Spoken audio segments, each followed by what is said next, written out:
Welcome, deer hunters, managers, and enthusiasts. This is Deer University, the podcast of the Mississippi State University Deer Lab. My name is Bronson Strickland. And I'm Steve Damaris. Bronson and I are professors of wildlife management and co-directors of the MSU Deer Lab. Together, we've researched deer across the United States for more than 40 years. In our podcasts, we explain the why and how of deer management based on science.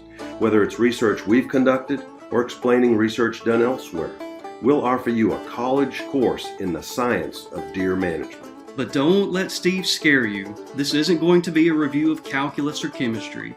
Instead, we take results of research, reduce it to what's important, and explain how you can apply research to management. So join us for this episode of Deer University.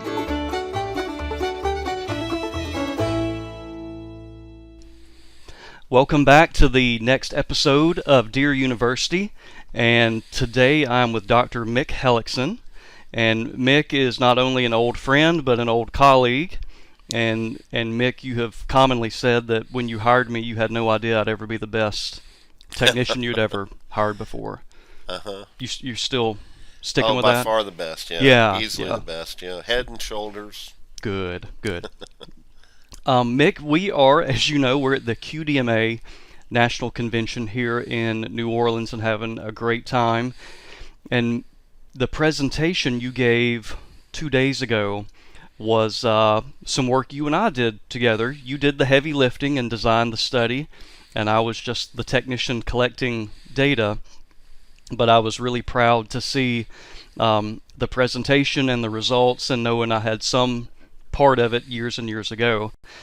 And Mick, something you said during the presentation that was really impressive, out of all the research you've done, this was one of the topics that really received a lot of notoriety in hunting magazines and outdoor magazines, and I know that's gratifying to do something that other people want to see and read.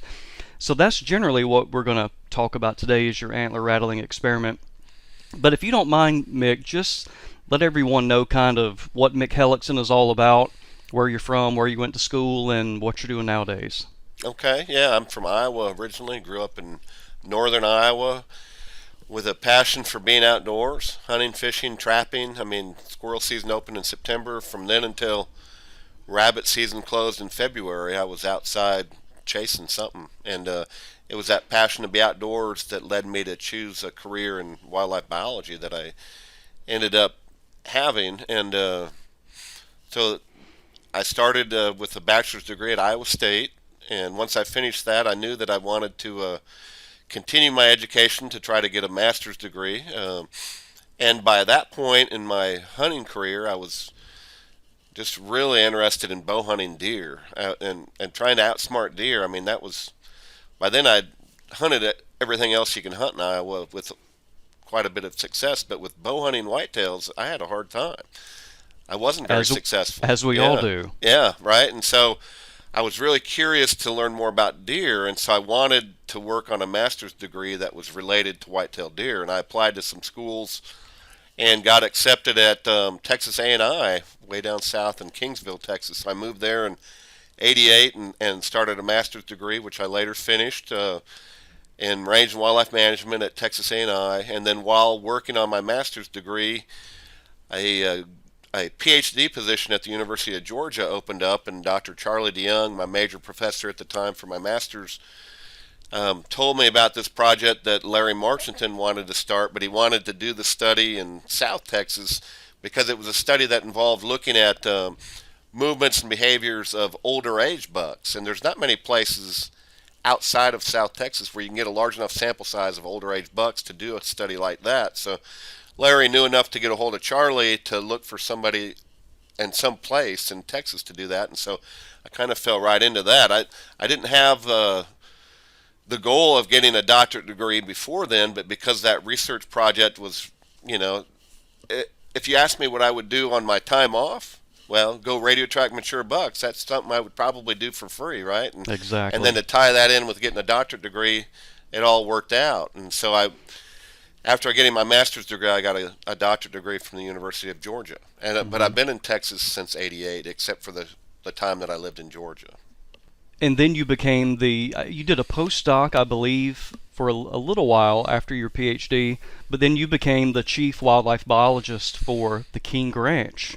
Yeah, I was a research scientist at A&M Kingsville for a year after I left Georgia, and then while at Kingsville working in that position as a research scientist, the chief wildlife biologist position opened up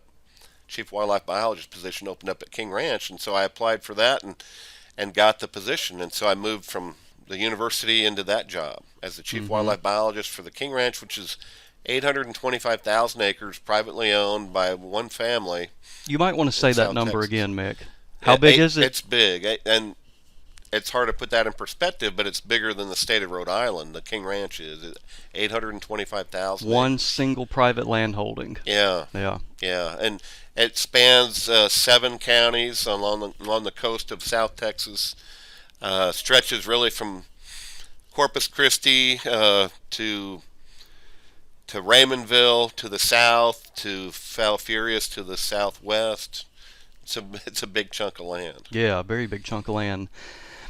Well, let's talk about your experiment on the Welder Wildlife Refuge. And tell everybody about the Welder. I mean, a lot of people in that area are familiar with it, but it's also a special place, even within South Texas. Yeah, it's a 7,800 acre refuge. I mean, it compares probably most closely to what people would know as a refuge. No hunting allowed, privately owned though, and it's really a place that's there for doing wildlife research. And over the years, they've done studies on everything from the plants to the animals, the full spectrum.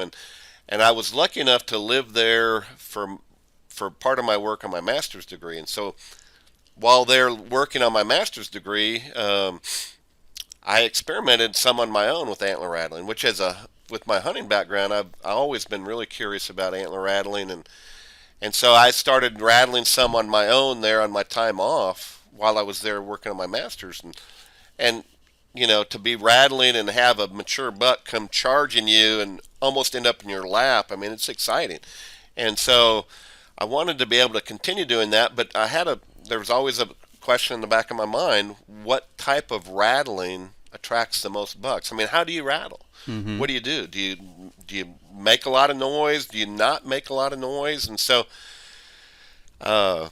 through my relationship with the folks at Welder, when I moved on from there to work on my PhD, I got the okay from them to be able to travel back to the refuge and conduct this experiment on antler rattling. And the refuge is unique not only in that it's 7,800 acres and it's not hunted, and so it has an older buck age structure, a relatively high deer population, but it's also unique in that there were already 17 30-foot tall observation towers scattered across the refuge, which made the ideal perching point for observing deer responding to antler rattling. So it was kind of a unique situation that was just ideal for doing this kind of study. And so what you would do, and there were several of us, and you did this over 2 years, if I remember correctly. The experiment one was 4 years, 92 through 95. Okay. And so the way it worked is there would be one person on the ground, which was the rattler, Right. and there was someone like me up in the observation tower, simply so we could observe that when you're on the ground, the visibility isn't as good, obviously. And so up in the observation tower, we could record, if I remember correctly, Mick, of course, the number of bucks that responded. We also looked at the age class, general age class of the buck, young, middle-aged, mature, and I believe we even recorded an estimate of antler size. Yes. Is that correct? Yep. Okay, and so how many times did you do this? How many replications? You did it over 4 years, but about how many different rattling sequences did you do over those 4 years? Well, first of all, to answer the question, what type of rattling do bucks respond to at the highest rate, we devised 4 different types of rattling sequences. Okay, we had what we called the short and quiet rattling sequence, the the short and loud rattling sequence, the long and quiet sequence, and the long and loud sequence. We tested those 4 different sequences. And over the 4-year period, we rattled a total of 171 times at those 17 different observation towers. And we had a total of 111 bucks respond over those 171 rattling sessions over 4 years. Okay. So for the short and quiet sequence, that was we don't have some antlers in front of us, but I think the terminology you used was always keep your elbows in, keep your elbows tucked in. You're really not banging the antlers together very hard. It might be some of these where you see some people kind of more tickling, rubbing them together, tickling them together, but obviously it wasn't very loud. Right.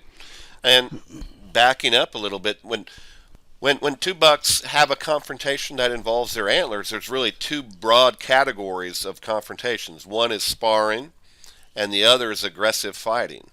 And both of the quiet sequences, the short and quiet and the long and quiet, were designed to simulate the sparring that's done. And it's over 90% of confrontations among bucks is what you would call sparring.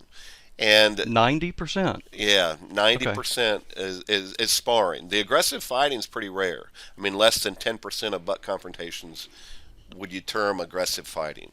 And so simulating the sparring, we kept, like you said, we kept our elbows in against our rib cage, and we avoided any loud clashes with the antlers.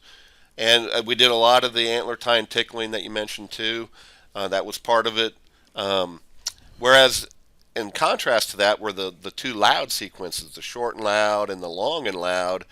And while doing the loud volume rattling, where we're simulating the aggressive fighting, we tried to make as much noise as we could with those 2 antlers. And so we were banging them together as hard as we could, loud clashes with the antlers. And so there was pretty dramatic differences between the quiet sequences and the loud sequences. And so to recap, the quiet sequences are to mimic sparring, essentially, and then the loud sequences are to mimic the actual, what we think of, the aggressive fight. Yeah. And me being a dorky biologist, Mick, what, when you say 90% of the encounters are sparring, that's just kind of a way that 2 different bucks size themselves up and hopefully taking it to a level where I don't have to fight. Right. Would you agree with that? Yes. The sparring, fight was dangerous. Yeah. Sparring involves primarily young bucks, middle-aged bucks, and it's done to establish a dominance rank among bachelor groups of bucks, for example. And they kind of feel each other out. And sometimes you watch bucks sparring and it's almost playful. I mean, they're not there to kill each other like they are with aggressive fighting. And that's why sparring occurs a lot more frequently than aggressive fighting. What happens with aggressive fighting typically is it's a situation where 2 bucks meet for the very first time and they haven't already established this dominance rank among themselves. And so they don't know where they fit in against each other. And so typically, though, with aggressive fighting, they'll first go through a series of dominance displays, the sidling, and they'll raise their hair up, and they'll lay their ears back, and they'll try to show off their antlers to try to get the other buck to back down, right? And when he doesn't, because they haven't encountered each other before, then it leads to that aggressive fighting where they're trying to kill each other. Yeah, and so there's the results of that. There's going to be clearly one dominant buck and one buck with his tail tucked between his legs. Yeah. Okay, Mick, so explain this to us. So these 2 bucks are doing that for the reasons you said, for dominance, ultimately for breeding access, more breeding opportunities. Why is the act of those 2 bucks aggressively fighting, why is that attractive to other deer and other bucks? Why do they want to run in and see this? Yeah, that's a difference too between the sparring and the aggressive fighting. With the sparring, we found out through the study that fewer bucks respond to it, and they're slower to respond to it, and because it occurs pretty commonly. Bucks are sparring a lot, especially during the pre-rut, but aggressive fights are rare, and so it's like a fight between bullies in the playground at the school. Everybody wants to hover around and see what happens, and but that's part of it. But another big part of it is, as you already mentioned, during the aggressive fighting, usually there's a doe and estrus that's nearby, and so they're fighting for the rights to breed that doe. And so other bucks, of course, maybe they can get an opportunity if they come to the sound of the fighting to breed that doe while those two bucks are busy fighting, for example. And so that helps to attract bucks too. Maybe those two old boys are fighting and they're distracted. Yeah. It might give the satellite buck an opportunity. That's interesting, Mick, because on the podcast we've talked about multiple paternity before. And that might be a behavioral example of when that multiple paternity could happen. I'm sure it has happened that way before. Yeah. So that offered the what we would say the less dominant buck. It gave him an opportunity to breed that doe, and then when the victor of the fight, he was going to then pursue the doe afterwards. Yeah. And then he did probably breed her too later, but yeah, one fawn ended up being that sneaky buck that snuck in there from the. Yeah. The old sneaky buck. Yeah. Okay, well, let's go through real generally some of the results. What were the major trends, and let's try to dice it up like this. First of all, let's look at the trends in your style, your 4 different types of sequences. When did you see what produced the greatest response? And then I guess there's another way to slice it up too. We also measured what time of the day we were doing it, and then also, like you said a moment ago, what period of the rut, pre-rut, peak rut, post-rut. So let's kind of go through the technique, the timing of the day, and then lastly, the time of the year or the season, and what offered the best results. Yeah, probably the most dramatic result from the study, and it was as clear-cut as night and day. The loud volume rattling far and away attracts a higher number of bucks than the quiet volume rattling does. And you would probably guess that going into the study, but as a hunter first and a researcher second, I was always afraid to rattle really loud in the woods, thinking I would scare deer away. And so that's why we had the quiet rattling too in the study.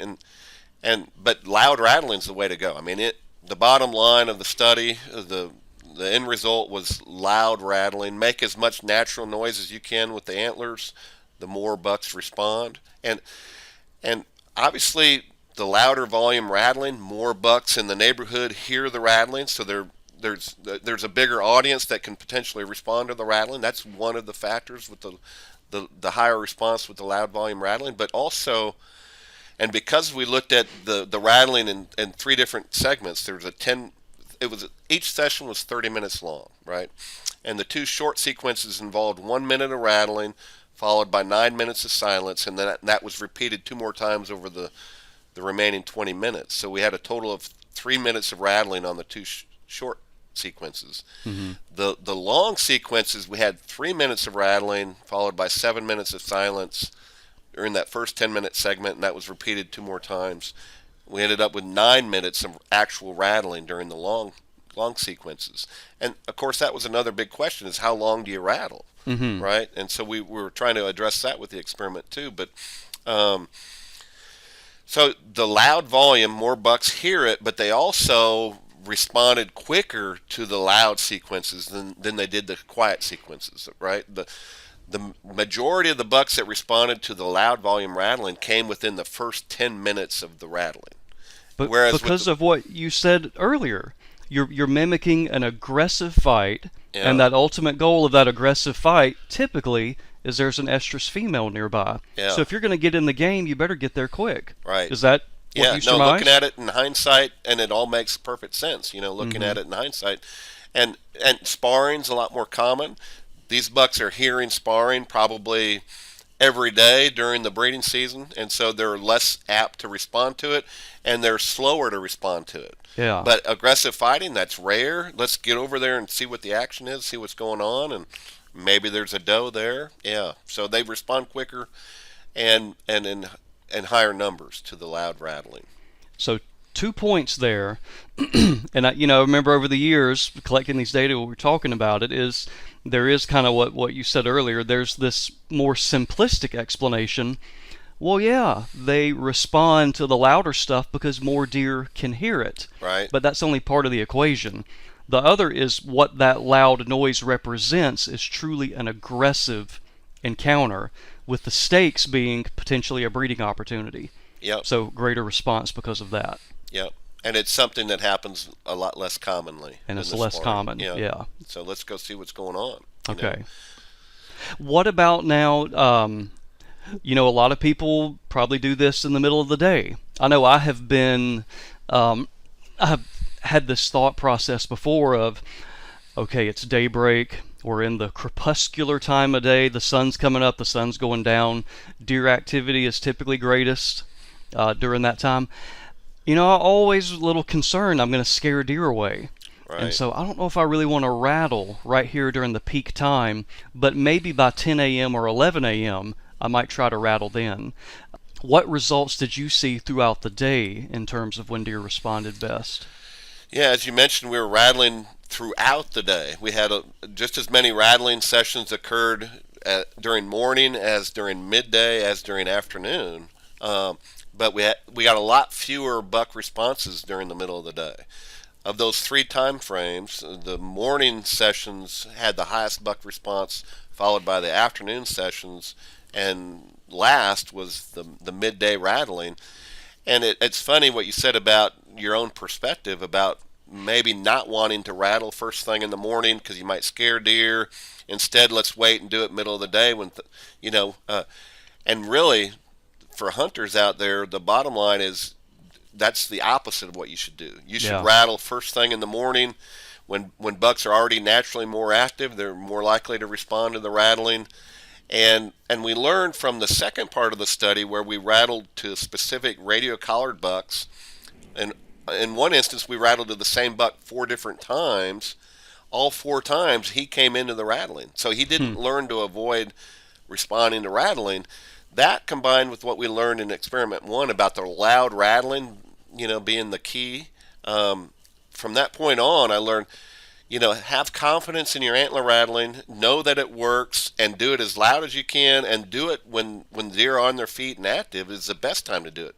Yeah. Don't wait until midday because you're not likely to get a response. So, you've been doing it wrong most people are doing it wrong all these years, including, myself. Well, and me too, and actually. You too. Yeah, sitting in the stand, you're thinking, just like you said,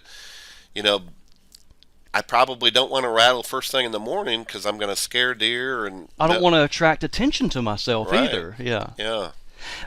Okay, Mick, so I'm deviating from my little outline here because we still want to talk about pre-rut, rut, post-rut as well. So we've covered the time of day. Morning, number 1, afternoon, number 2, midday was the lowest response. Let's make sure people fully understand when you say loud. I vividly remember this. I think a few times you allowed me to do the rattling, probably because your arms were so tired that you climbed up in the observation booth a few times. But I remember doing the loud sequence, and literally by the end of that 3 minutes, I could hardly hold the antlers anymore. My fist and my hands were so tired because you are literally putting 100% of your effort into clanging those antlers as hard as you can. Yeah. And we normally don't do that in the stand, do we? No. And when I said that you try to make as much noise with those antlers as you can, I meant it. I mean, you're literally banging those antlers together, and you're doing it in the cases of the long sequences for 3 full minutes. And if you're not worn out by the time you're done rattling, well, then you didn't rattle loud enough. You didn't do it right. Yeah, you need to wear yourself out with those antlers, trying to make as much noise as you can. And also we added to the actual rattling by rubbing the trunks of the trees and branches and banging the antlers on the ground and scraping the ground. I mean, we were trying to make as much natural noise as we could, in addition to the sound of the antlers. Another thing, Mick, on a lot of hunting shows, you see people will demonstrate, and it's funny to me now in hindsight, everybody kind of has their technique. And probably it was random chance that some way you did it one time and coincidentally maybe you had a buck respond, or maybe you just saw a buck. But one thing I see all the time now, Mick, and I kind of chuckle, is the finesse that people will start out tickling the tines, but and going through this really, but what we saw with yours, and I still remember too, one time, Mick, when I was looking at you literally having one antler in your hand, and you turned it around, so you weren't meshing the antlers together this time. You turned it around and was striking it as hard as you could in both hands, just making the sound of those beams, bam, bam.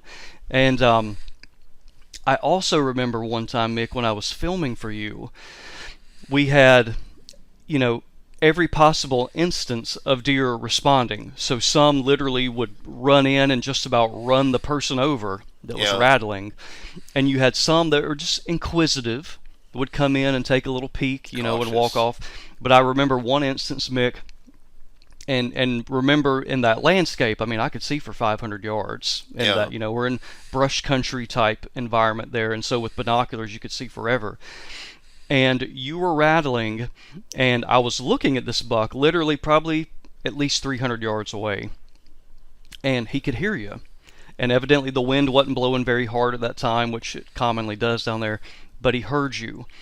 And he didn't come running, but he would do a walk or a trot while, and only while, you were rattling. And then after you finished that first sequence and you stopped rattling, the buck stopped, put his head down, and started browsing.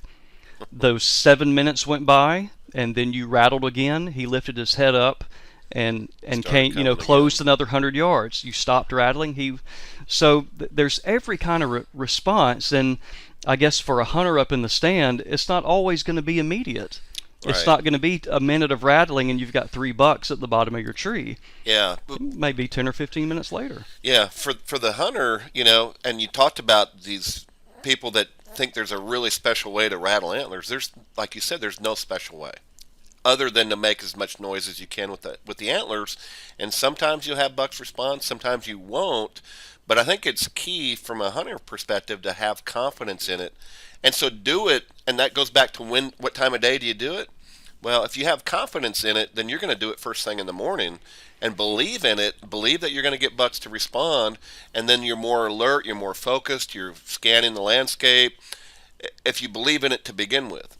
Yeah. If you have doubts and you're not really believing in it, then you're less apt to do it at the right time, and you're probably less concentrated on watching for deer to respond, and so believe in it from the beginning. Mm-hmm. and know that there's no right or wrong way to rattle other than to make as much noise as you can with the horns.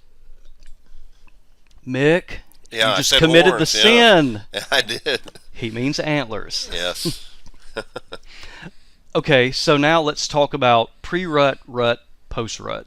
Yeah, we looked at buck responses to antler rattling during the 3 different periods of the breeding season. And what was great about doing this at the refuge is they already had a history of collecting over almost 1,000 does that they harvested during pregnancy.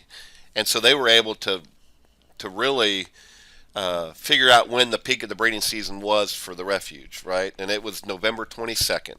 And so all of our rut rattling occurred within a 1-week time frame of November 22nd, all 4 years. Okay. That was the rut rattling that we did. And then we determined the pre-rut as a 15 to 45 day window, as a 1 month long window that was 15 to 45 days before November 22nd. Mm-hmm. The post-rut was a 1 month window, 15 to 45 days after the rut peak, November 22nd. Okay. And so we rattled about the same number of sessions during the pre-rut as we did the rut peak, as we did the post-rut. When we looked at the data after the experiment and looked at when buck responses were higher, it was night and day different. The rut peak far and away is the best time to rattle if you want to get high numbers of bucks to respond to your rattling. Okay, the pre-rut we had the lowest responses, and the post-rut was in between the pre-rut and the rut peak. But the rut peak is definitely the time of the season when you want to rattle to attract high numbers of bucks. And I remember, and I still think this right now, is it's a little counterintuitive to me, because my logic back then, and it's still my logic now, and my logic obviously is wrong, but it was that during the pre-rut, there aren't many, if any, does that are in estrus, and these bucks are looking. They're listening for that first signal of, oh, there's a fight, an aggressive fight going on. There's probably a doe. So I was thinking all this time that we were going to see the best response in the pre-rut. Then during the rut, I thought we were going to see the lowest response because bucks are occupied with the real deal, that they're going to be occupied with does. But I was way wrong. Yeah, you were, and I felt the same way going into the study too. And there's, I guess, two things to address related to that. One is the age structure of the bucks that are responding. Okay, during the rut peak, the majority of the bucks that respond to your rattling are going to be young age bucks and middle age bucks. Because the mature bucks are occupied. Bucks. Yeah, the mature bucks, we think, were occupied, because they were tending a doe, for example, and if you're already with the doe, you're not going to leave her to go see two bucks fighting, right? So we think that was part of the reason, but the rut peak is the best time to attract bucks to your rattling, but they're probably going to be young and middle-aged bucks. If you want to rattle in a mature buck, what we found is the post-rut's probably the best time for rattling in a mature buck. And a second thing to look at it from, is during the pre-rut, most of the bucks are still in bachelor groups. They're not yet broken from their bachelor groups. They're not yet traveling on their own. And so what I think was happening too during the pre-rut is you got bucks in bachelor groups. Typically it was what we thought was the dominant buck out of that bachelor group that would respond to the rattling. And his behavior, I think, suppressed the other bucks from responding to the rattling potentially. But you have bucks in bachelor groups, and so they're less likely to respond to the rattling. And then by the time you get to the post-rut, you've got bucks getting back into bachelor groups again, with the exception of mature bucks. They tend to still be actively looking for does during the post-rut, and that's why I think the post-rut rattling was the best time for rattling in mature bucks, is they're still actively seeking does. They're more likely to respond to the rattling. The young bucks and the middle-aged bucks by then are back in bachelor groups and less likely to respond to the rattling. I remember a story Brian Murphy told one time that in Georgia, one of his most productive rattling days was the last day of deer season. And I don't remember I don't know if that was December 31st back then or on into January, but I remember that as well, and that coincides very well with what you're saying. I'm definitely in the post-rut on the last day of the season then. That is really cool stuff, Mick. So let me ask you this. I don't think we have talked about this specifically. What was the response rate? So you're in a target-rich environment. There's a pretty good deer density there. You've got an even age structure. Mature bucks are all over the place. What proportion of the time when you rattled did you get a buck response? Okay, well, we rattled 171 times. We had 111 bucks respond. So right there, you can already see that at least a third of the time we rattled, nothing responded, right, that we saw. But looking at the different periods of the rut, during the pre-rut, what I remember, Bronson, off the top of my head, is that somewhere around 25% of our rattling sessions during the pre-rut did we have a buck respond. So 1 out of 4 times you get a buck response during the pre-rut. During the rut peak, we had, for the 2 loud sequences, we had over 100% buck response for the 2 loud sequences. So if we rattled, I think we rattled around 40 or 45 times during the rut peak. Well, we had a total of 40 to 45 bucks at least respond to the rattling. That doesn't mean every time we rattled a buck responded, but overall, I would say maybe 3 out of 4 occasions during the rut peak you have a buck respond. And then you get to the post-rut, and again, it's somewhere in between the response that we got during the pre-rut compared to the rut peak. So. Okay. Those are pretty good odds when you think about it. I mean, it's amazing, that level of response. So Oh my goodness, that thunder is loud. If I were a gobbler, I'd start gobbling. Yeah. This question, Mick, always comes up.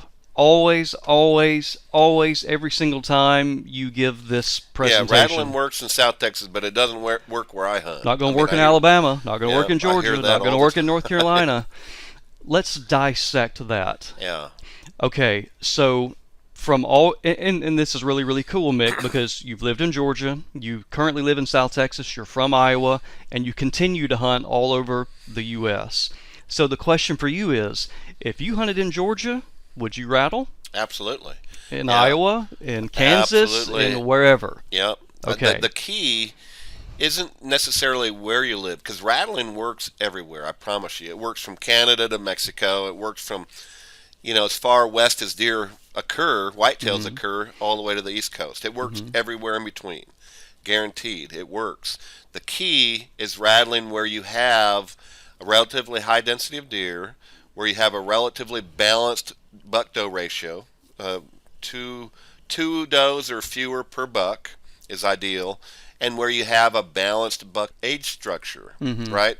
Where you have not just young bucks, but you have middle-aged bucks and hopefully mature bucks occur in the population where you're trying to rattle. If you don't have that situation where you're hunting, you're not going to get the kind of responses to your rattling that we've experienced in South Texas. But if wherever you are, you do have that in your deer herd, then you're going to get a really good response to your rattling. And that's what's key is having those three things. Relatively high density, so you have lots of bucks out there that can hear your rattling. Your audience is big, right, that can respond to your rattling. Number two is where you have a balanced buck-doe ratio. So you have competition among bucks for breeding. Yeah. And so they're going to respond. And then number three is having a balanced buck age structure. And there aren't many deer herds in the U.S. where you have a balanced buck age structure. But that's critical to successful antler rattling, is having middle-aged and older bucks in the deer herd, Could it not be relative, though, Mick? So let me give you an example. So what if let's say we satisfied the previous two conditions, sufficient deer density, sex ratios pretty even, or 2-to-1, something like that. But our older bucks are on average 3.5 versus on average 5.5 and 6.5. We're still I would presume, we're still gonna get a response from those relatively older bucks, even though they're not mature. Or are you saying that a middle-aged buck just won't respond as often as a mature buck would? Does my question make sense? Yeah, and you're right, Bronson, and most of us that aren't privileged to be able to hunt where there's a deer herd where there's a lot of 5-year-old and older bucks. I mean, that's pretty rare. But rattling still works for young and middle-aged bucks and all the other deer populations where you don't have as balanced a buck age structure. But I think if you were to keep track of all the times you rattled and how many bucks responded to your rattling, if you're hunting in a deer herd where you only have young and middle-aged bucks, I think you will have a lower response than you would if you're hunting in a herd with lots of young, middle-aged, and mature bucks. I think if you rattled 100 times over the course of the hunting season in South Texas where you have lots of mature bucks, you're going to end up having more bucks respond to your rattling there than you would in the better hunting areas of Georgia or Mississippi, where you have middle-aged bucks but maybe not as many mature bucks. You rattle 100 times in Mississippi over the course of the hunting season, I don't think you're going to get as many bucks to respond as you would in South Texas, but you're still going to be successful rattling. You're still going to have bucks respond in Mississippi and Georgia. I mean, it'll work everywhere. So what are the big problems you see? What is your response to the typical person that says it doesn't work here? After you've been through those three conditions, other things I've heard, Mick, as you have as well. Well, down in South Texas, you can see forever. So you can still see 300 or 400 yards away, and if that buck's responding. Also, because of maybe that open landscape, the sound carries further. Whereas I'm in this forested area, and maybe deer don't hear it. What are kind of some of your explanations for why you think it works or doesn't work? Or do you think simply, maybe where I started with, is the technique wrong, and are they doing it at the right time? And is that contributing to the failure so many people have? All of the above? Maybe Yeah. a little bit of that? Yeah, all those things factor Okay. into it. What we found, we had a person up in a 30-foot tall tower observing the deer responding to the rattling. We had a person at the ground level that was performing the rattling, right? The person at ground level only saw about 40% of the bucks that the person in the tower saw. So being in an elevated position definitely helps you to see the bucks that respond to your rattling. If you're on the ground rattling, you're not going to see almost 2/3 of the bucks that do respond to your rattling. So getting elevated, and so visibility is a key factor there. In South Texas, with the low growing brush and the more open landscape, you have the ability to see a higher percentage of the bucks that respond to your rattling than you would in Georgia or Mississippi with pine trees and real trees. Yeah. Yeah.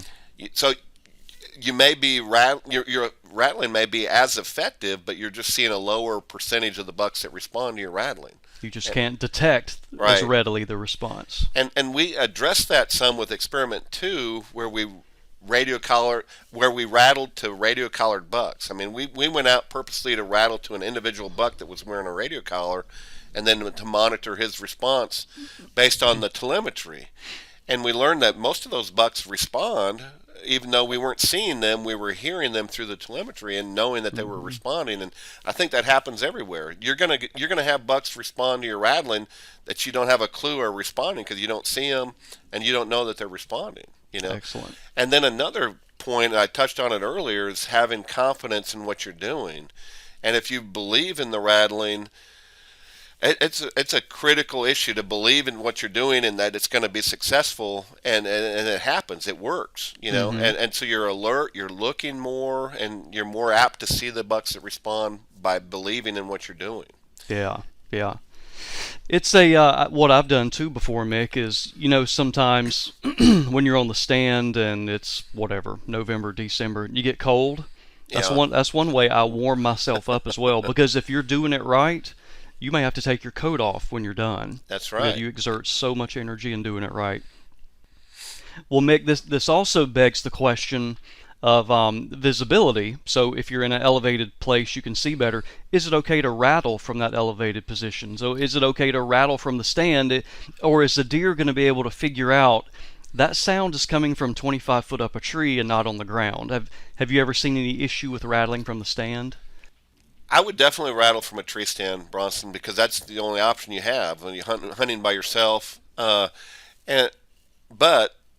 you also have to be cautious about cueing deer into your location. And if you have a deer within bow range, for example, and you try rattling in that situation, he's going to pinpoint your location, and zero in on you for sure. Which speaks to your point about selling it and doing it right, but also being vigilant. You got to have your head on a swivel, 360 degrees, the entire time watching.